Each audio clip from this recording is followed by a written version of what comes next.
दोस्तों, अगर आप और अच्छी नींद चाहते हैं तो हमारी प्यारी सी ऐप नींद को इंस्टॉल करें।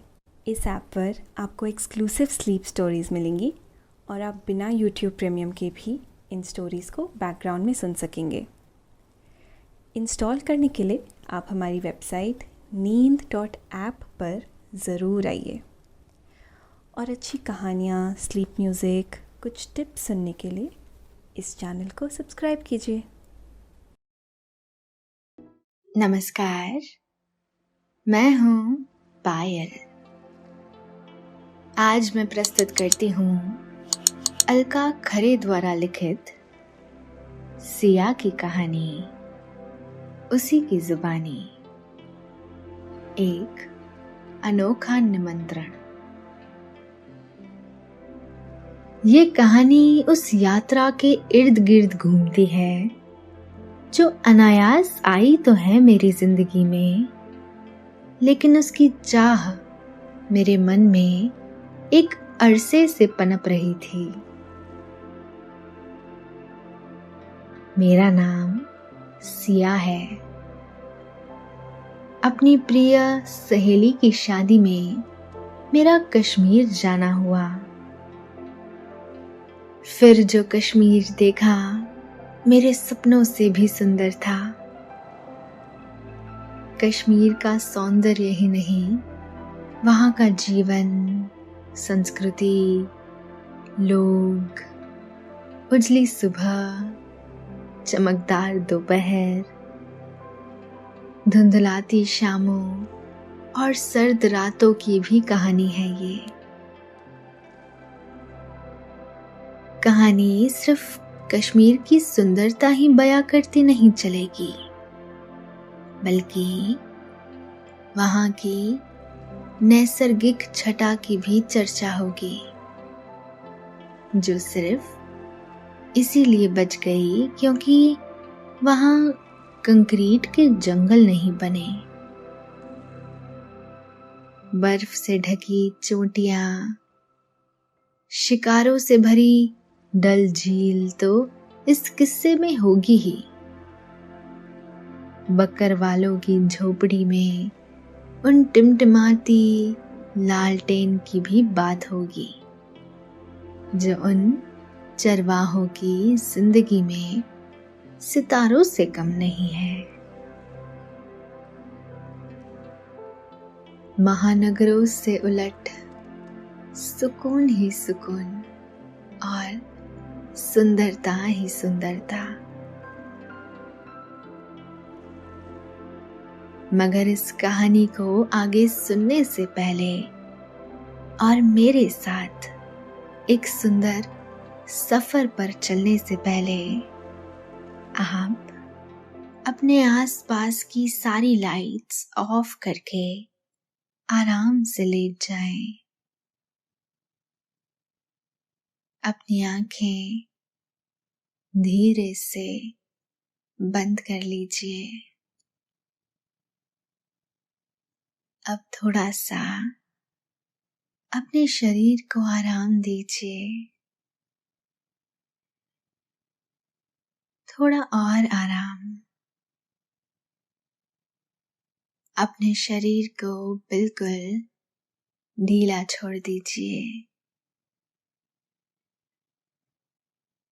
कोई टेंशन नहीं, कोई तनाव नहीं।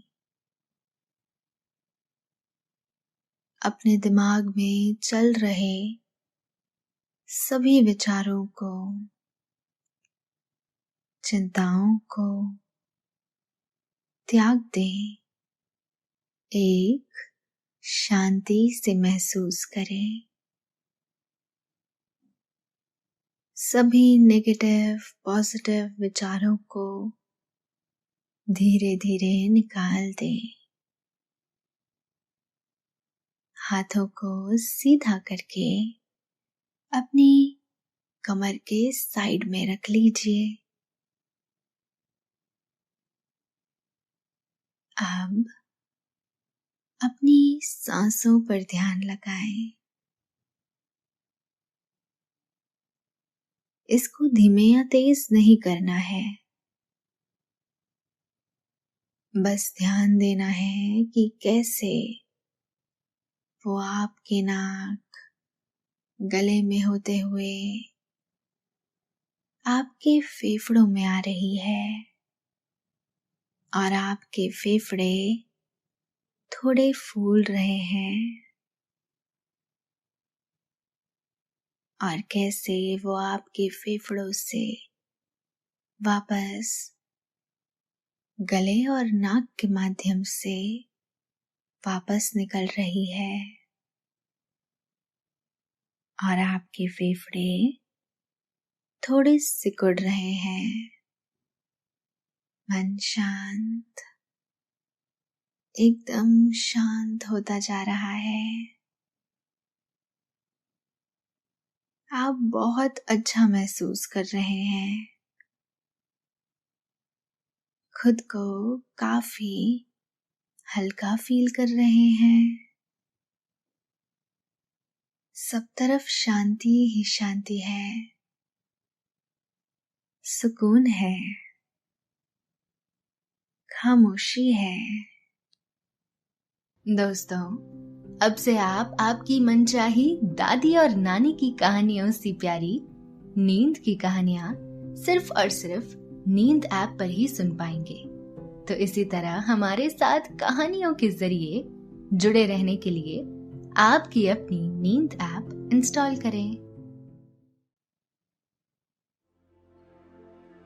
इस कहानी की शुरुआत होती है खुशबू और प्यार से। लबरेज एक खत और निमंत्रण पत्र से। ध्यान से देखने पर लिफाफे पर हाथ से लिखे गए अपने पते को देखकर कुछ याद आया। गोल सुंदर अक्षरों की ये माला जानी पहचानी लगी, पर अंदाजा ना लगा सकी कि आखिर ये कौन है। आश्चर्य मिश्रित भाव के साथ पत्र खोला। पत्र में लिखा था, उम्मीद है कि मेरी याद तो तुम्हें होगी ही, नहीं हो तो चलो बता दूं, मैं महनूर हूँ, प्रियदर्शनी हॉस्टल में कमरा नंबर 26 में तुम्हारी रूममेट। कुछ याद आया? खैर, बताती चलूं कि इतने दिनों के बाद तुम्हें क्यों याद किया। अरे, आने वाली 26 फरवरी को मेरी शादी है। मेरी शादी और तुम्हारे बिना ये तो हो ही नहीं सकता, इसलिए तुमको आना ही पड़ेगा। प्लीज कोई बहाना मत बनाना। एक बार फिर हम दोनों कुछ दिनों के लिए रूममेट हो जाएं। पत्र पढ़ने के बाद बड़े प्यार से मैंने निमंत्रण पत्र पर छपे हुए उस नाम को देखा जो आज भी मेरे दिल में धड़कता है। मन मयूर हो गया था ये खबर सुनकर। साथ ही कहीं अंतःस्थल में सहज कर रखी यादें सहसा मुखरित हो उठी।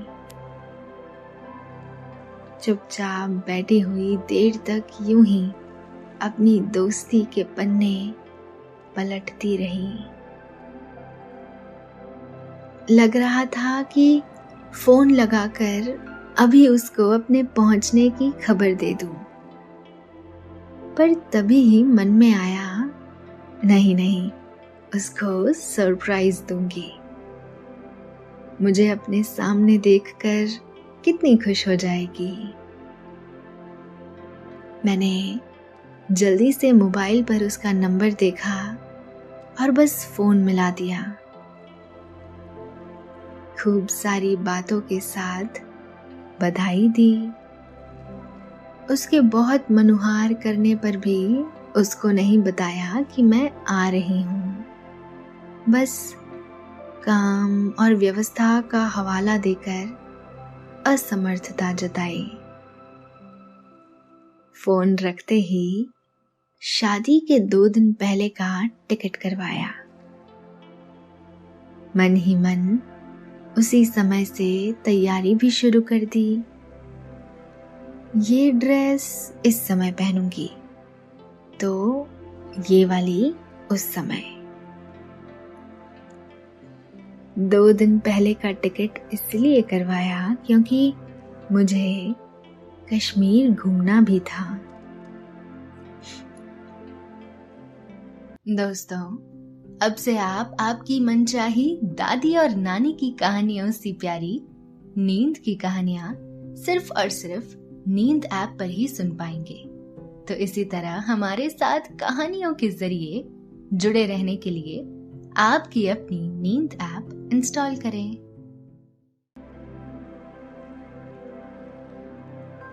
घूमना तो अपनी प्रिय सखी के साथ था, पर वो तो पिया के घर जाएगी, नई जिंदगी की राह पर।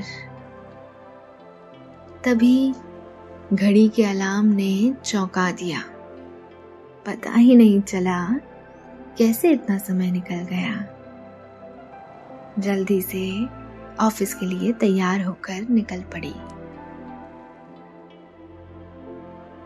देखते ही देखते यात्रा का दिन और समय भी आ गया और मैं निश्चित समय पर एयरपोर्ट के लिए निकल गई धरती के स्वर्ग कश्मीर। कश्मीर पहुंचकर हमने अपने लिए एक होटल बुक किया। आराम करके अगले दिन कश्मीर घूमने के लिए निकल पड़े। क्या आप भी यही सोच रहे हैं कि बीच बीच में ऐड डालना जरूरी है क्या? अच्छा ठीक है, मान ली आपकी बात। अब और नहीं होगी आपकी नींद बर्बाद। इंस्टॉल करें आपकी प्यारी नींद ऐप। कश्मीर का नाम जहन में आते ही सभी के जुबान से ये गाना बेसाख्ता निकल जाता है। ये हंसी वादियां, ये खुला आसमां, हिमालय की गोद में बसा कश्मीर सचमुच धरती का स्वर्ग है। जैसे ही मैंने कश्मीर की धरती पर कदम रखा और चारों तरफ नजर दौड़ाई, तो एक तरफ बर्फ की सफेद चादर में लिपटे पहाड़, तो दूसरी तरफ खूबसूरत वादियां। हम सभी ने कश्मीर के बारे में बहुत कुछ सुना था, लेकिन आज देखने का मौका मिला। इस शहर को प्रकृति ने इतने सुंदर ढंग से तराशा और संवारा है कि जिधर देखो सुंदरता ही सुंदरता नजर आती है। तभी ये घाटी संसार की सर्वाधिक सुंदर घाटियों में से एक है। पहले मैं यहाँ शालीमार बाग और निशाद बाग चलती हूँ, जहाँ शालीमार बाग को बागों का राजा कहा जाता है, तो वहीं निशाद बाग को बागों की रानी कह सकते हैं। यहाँ की सुंदरता तो किसी का भी मन मोह ले। कहीं पहाड़ों से झरने बह रहे हैं, तो कहीं मीठे पानी की बड़ी बड़ी झीलें हैं। कहीं केसर की क्यारियां हैं, तो कहीं धान के लहलहाते खेत।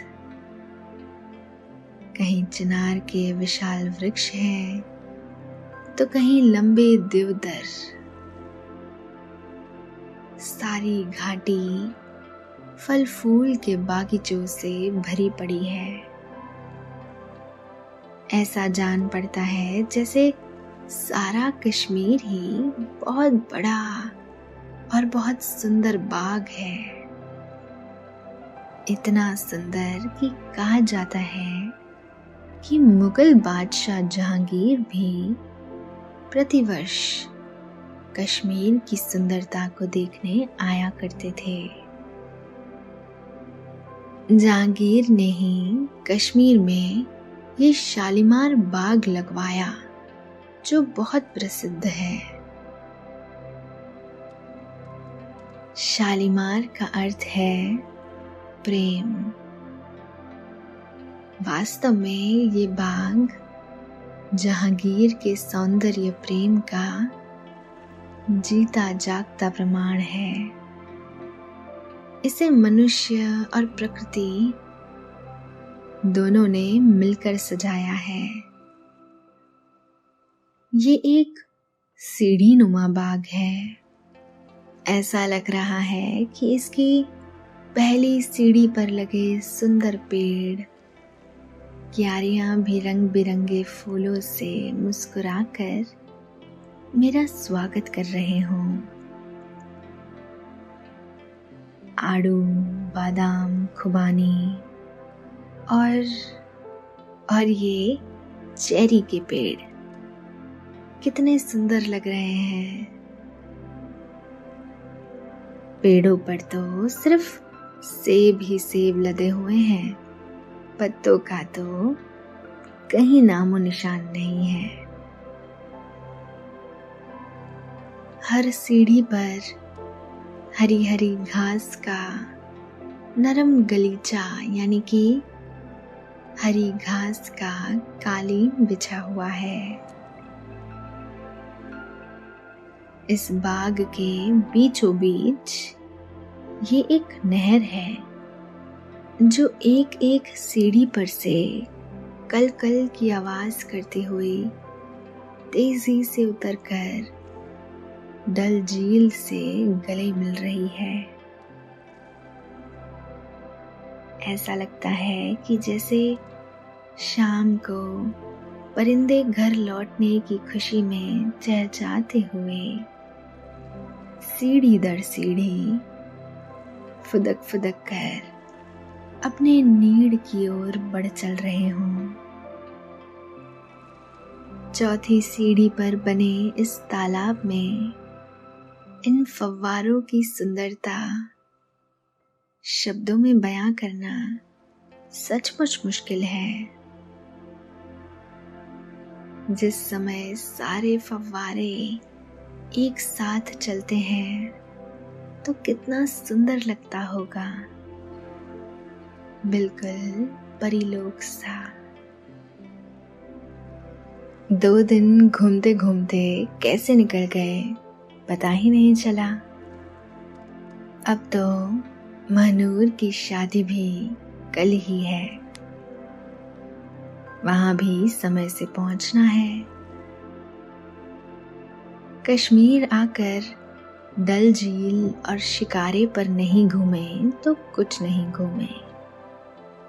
एक से बढ़कर एक सुंदर शिकारे पूरी डल झील में डोल रहे हैं। क्या बात है।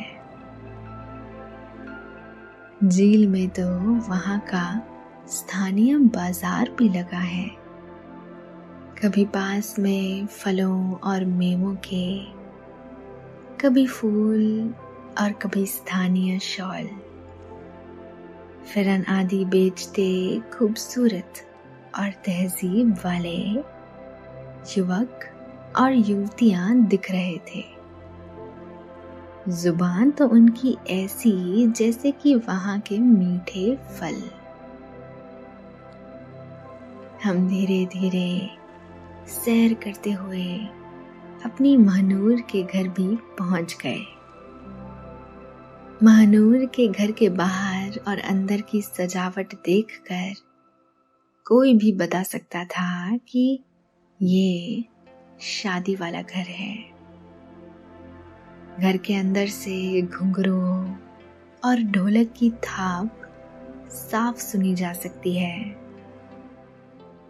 जैसे ही महनूर की माँ ने देखा कि मेहमान आए हैं, उन्होंने दौड़कर हमें गले से लगाया। उनका स्पर्श ही इतना आत्मीय था कि मन को छू गया। जब उनको पता चला कि मैं महनूर की सबसे पक्की दोस्त हूँ, वो महनूर को बुलाने अंदर गई। महनूर के आते ही लगा जैसे चारों तरफ रोशनी फैल गई हो। वो तो खुशी के मारे लिपट कर रो पड़ी, क्योंकि मैंने उसको अपने आने के बारे में कुछ भी नहीं बताया था। दोस्तों, अब से आप bed time stories, guided meditations, relaxing music, इन सब का आनंद नींद ऐप पर ही उठा सकते हैं। मैं अपने आने की खुशी बिल्कुल इसी तरह उसके चेहरे पर देखना चाहती थी। तब तक कुछ मिठाई और गर्मा गर्म कहवा हम लोगों के सामने पेश किया गया। कहवे का नाम और कश्मीर लगता है एक दूसरे के पर्याय ही है। अदरक, हरी इलायची और केसर को उबालकर उसमें शहद या शक्कर मिलाकर जब सामने आता है तो बरबस ही आपको अपनी ओर आकर्षित कर लेता है। तभी अचानक कुछ छोटी बड़ी लड़कियों का झुंड फूलों की तरह खिलखिलाते हुए वहां से गुजरा। सभी सुंदर सुंदर फिरन गरारे और शरारे में बहुत ही प्यारी लग रही थी। शादी की रस्मों के साथ ही नाचने और गाने का प्रोग्राम शुरू हो गया। मुझे बुमरो बुमरो गाने की यादें ताजा हो गई। याद है कैसे बचपन में आपकी दादी और नानी आपको सोते वक्त कहानियां सुनाती थी और आप 5 मिनट के अंदर गहरी नींद में चले जाते। वैसे ही अपनी बचपन की यादों को फिर से बिना किसी ऐड के महसूस करने के लिए नींद ऐप डाउनलोड करें। थोड़ी देर के बाद सभी लोग निकाह के लिए तैयार होने लगे। आज महनूर की शादी का सबसे अहम दिन है, यानी निकाह ख्वानी का दिन। सुबह से ही सजावट चल रही है। श्रीनगर में सूरज ने जैसे ही घूंघट काढ़ा, शादी के इस घर ने फौरन जुगनुओं की चादर ओढ़ ली। रस्मों के आगाज के पहले सभी तैयार हो गए। दुल्हन तो सुर्ख लाल जोड़े में, जिसमें जरी का काम था, बिल्कुल अप्सरा लग रही है।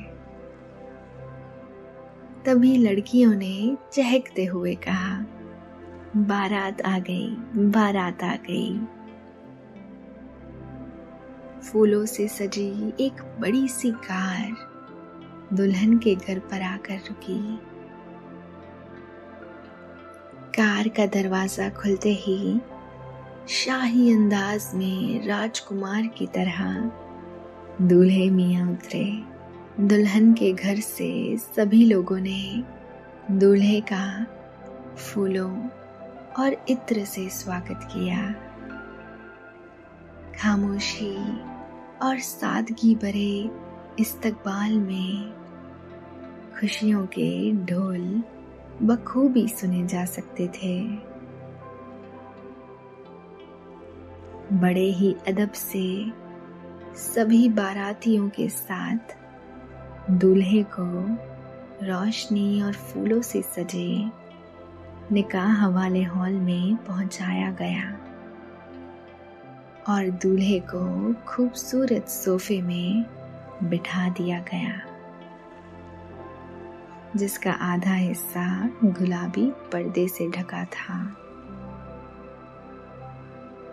काजी साहब ने दुल्हन को लाने के लिए कहा।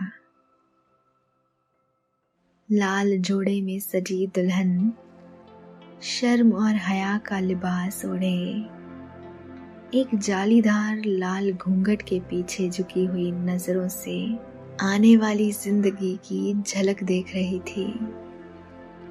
वो किसी रियासत की खूबसूरत मल्लिका की तरह अपनी जिंदगी की तरफ कदम बढ़ाती जा रही थी।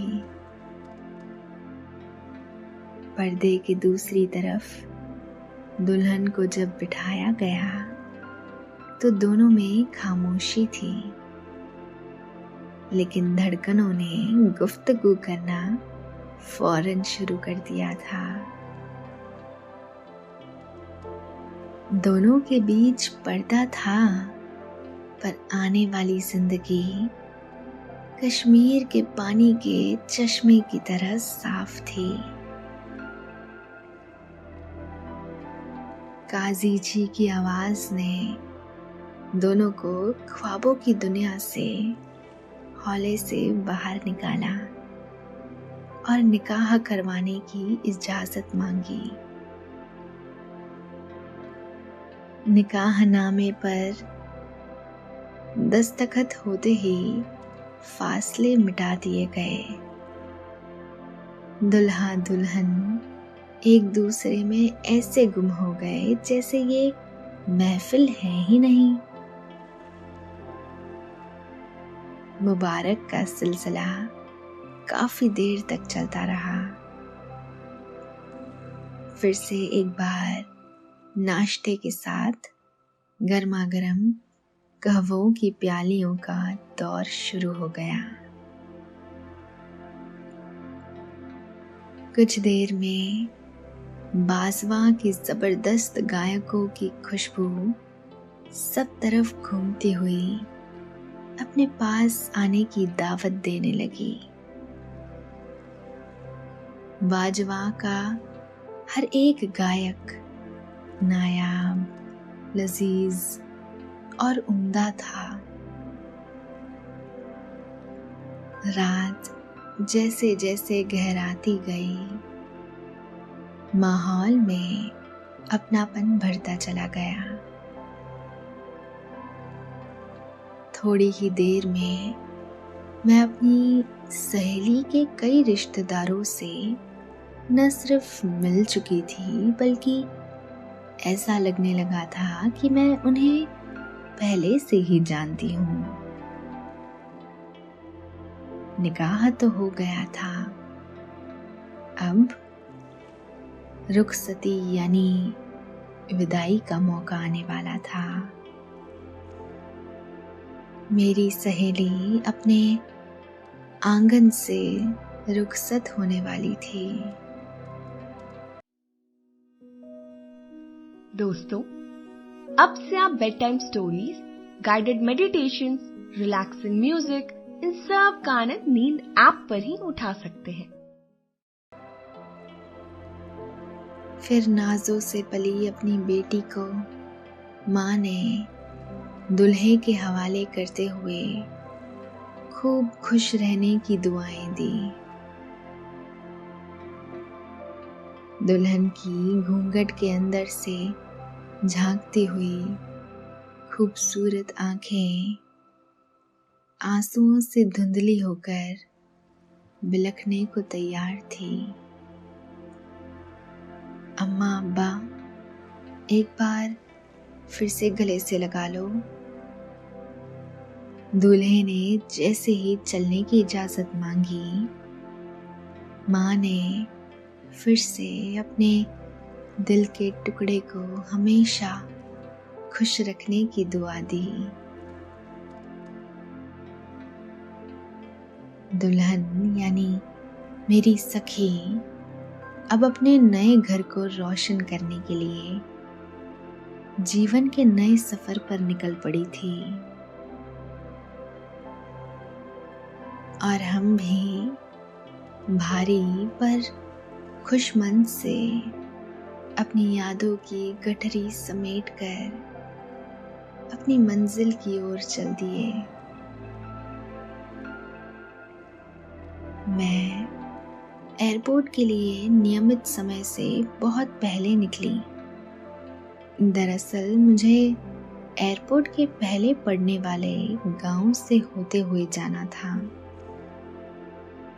मैं कश्मीर के गांव का भी पूरा सुख लेना चाहती थी। दोपहर के कोई 2-3 बजे होंगे जब मैं घर से निकली। उस सुनहरी दोपहरिया में पहाड़ों के नीचे गोल गोल घूमती काली सरपीली सड़कें एक अनोखा एहसास करा रही थी। एक जगह मैंने सड़क से थोड़ा ऊपर कुछ झोपड़े देखे जो पास पास में बने हुए थे। थोड़ी दूर पर भेड़ बकरियां हरी हरी घास चर रही थी। मुझसे रहा न गया। मैंने सहेली के ड्राइवर असलम से कार रोकने को कहा और किनारे उतर गई। असलम भी कार से उतर आया था। उसने बताया, मैडम ये बकर वाला है, ये अपनी भेड़ बकरियां चराते हैं और जितना है उसमें ही खुश रहना जानते हैं। इनकी सुबह सूरज की उस लाल रोशनी से होती है जो पूरी दुनिया के लिए दिन की शुरुआत करती है, और सारा दिन जानवर चराने के बाद जब दिन खत्म होने को होता है तो ये जानवरों के साथ घर लौट आते हैं। हमारी आपकी तरह इनके कोई बड़े बड़े सपने नहीं हैं। इनके घरों में बिजली बेशक नहीं है, लेकिन चरागों की रोशनी में ये अपनी पूरी जिंदगी काट देते हैं। किसी सरकार से किसी तरह की कोई शिकायत नहीं है इन्हें। ये कहानी और ऐसी ढेर सारी कहानियों को एड फ्री सुनने के लिए और एक बेहतर पर्सनलाइज्ड स्लीप एक्सपीरियंस का लुत्फ उठाने के लिए आपकी अपनी नींद ऐप इंस्टॉल करें। मैं असलम की बातें बड़े ध्यान से सुन रही थी। कान उसकी बातों पर थे और निगाहें उन बकर वालों पर। बादल गिर आए थे और शाम का एहसास होने लगा था। धुंधल का अपनी चादर में सबको ओढ़ लेने को आतुर हो रहा था। झोपड़ियों में से रोशनी की छोटी सी लौ दिखने लगी थी। शायद लालटेन जला ली गई हो। उजाले के एहसास के लिए मैं उन्हें ध्यान से देख रही थी। हरी घास के मैदान पर रात की कालीमा धीरे धीरे उतरने लगी थी। ठंड भी बढ़ रही थी और मैं वहां से चलने से पहले इस पूरे माहौल को अपनी आंखों में समेट लेना चाहती थी। मैं वापस आकर कार में बैठ गई। असलम ने गाड़ी एयरपोर्ट की ओर बढ़ा दी थी। मैंने मन ही मन अपनी सहेली को इस आमंत्रण के लिए धन्यवाद दिया। इस सफर ने मुझे सुख के उस असीम स्रोत का रास्ता दिखा दिया था, जो बहुत सस्ता भी था और शायद सबसे महंगा भी। शुभ रात्रि।